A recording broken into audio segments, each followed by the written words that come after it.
Hausa TV ta yayi. Yadda zaman na kotun koli ya kasance a ranar Alhamis ɗin da ta gabata.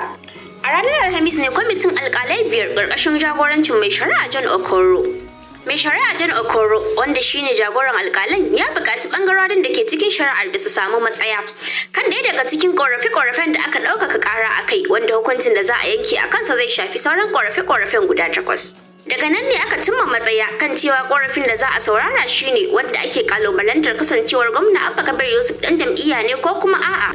A watan Nuwamba ne kotun ɗaukaka ƙara da ke zamanta Abuja babban birnin tarayya ta baiwa Nasiru Yusuf Gawuna ɗan takarar APC nasara a hukuncin da ta yanke game da zaben gwamnan jihar Kano tare da cin tarar masu ƙarar naira miliyan 1. Alƙalan sun bayyana cewa Abba Kabir Yusuf ba ɗan jam'iyyar NNPP ba ne lokacin da aka gudanar da zaben saboda ba shi da rijista don haka bai cancanci tsayawa takara ba. Na Abba Kabir Yusuf da sauran 'yan jam'iyyarsa ba su aminta da hukuncin da kotun ɗaukaka ƙara ta yanke ba, suke ƙalubalancin hukuncin nata. Hukuncin na kotun ɗaukaka ƙara ake zaman ɗarɗar a jihar ta Kano, inda mutane suka rinka fitowa suna zanga-zangar nuna adawa da hukuncin. A cikin watan Maris na shekarar 2023, hukumar zaɓe mai zaman kanta ta Najeriya INEC ta bayyana cewa Abba Kabir Yusuf ya samu ƙuri'u mafi rinjaye fiye da Nasiru Yusuf Gawuna. A zaman kotun koli na ranar Alhamis ɗin da ta gabata, jam'iyyun sun yi doguwar muhawara batutuwan da suka shafi hurumin kotun ɗaukaka ƙarar akan matsayin ɗan takarar jam'iyyar. A nasu ɓangaren lauyoyi sun yi muhawara kan ko ta waiwaya baya ta duba kuskuren INEC na rashin sanya hannu akan takardun zaɓe sama da